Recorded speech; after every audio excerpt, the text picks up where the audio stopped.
మహబూబాబాద్ జిల్లా పెద్దవంగర మండల కేంద్రంలోని యూరియా డిస్ట్రిబ్యూటర్ సందీప్ రైతుల పట్ల అనుచితంగా ప్రవర్తించారు. ఒక్కో రైతుకు ప్రభుత్వం తరపున ఎకరానికి 2 యూరియా బస్తాలు ఇవ్వడం రూల్. ఇదే నేపథ్యంలో యువ రైతు నిమ్మల రాజేష్ యూరియా ఇవ్వాలని అడిగాడు. అయితే ఇవ్వడం కుదరదని చెప్పకుండా నిర్లక్ష్యంగా బూతులతో రెచ్చిపోయాడు. ఆగ్రహానికి గురైన రైతులు యూరియా డిస్ట్రిబ్యూటర్ను తాళం వేసి బంధించి నిరసన తెలిపారు. హక్కుగా ఇవ్వాల్సిన యూరియా ఇవ్వకుండా పక్కదారి పట్టిస్తున్నట్లుగా రైతులు ఆరోపిస్తున్నారు. ఇక ఇదే విషయంపై స్థానిక పోలీస్ స్టేషన్లో ఫిర్యాదు చేయగా ఇక్కడున్న ఎస్ఐ కూడా నిర్లక్ష్యంగా వ్యవహరించినట్లుగా రైతులు చెప్తున్నారు.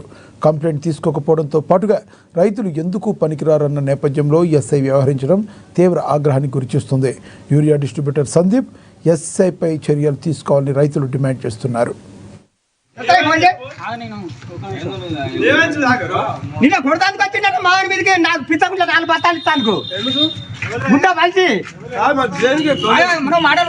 మాటలు ఎందుకంటాను వాళ్ళు చూసుకుంటారు. హలో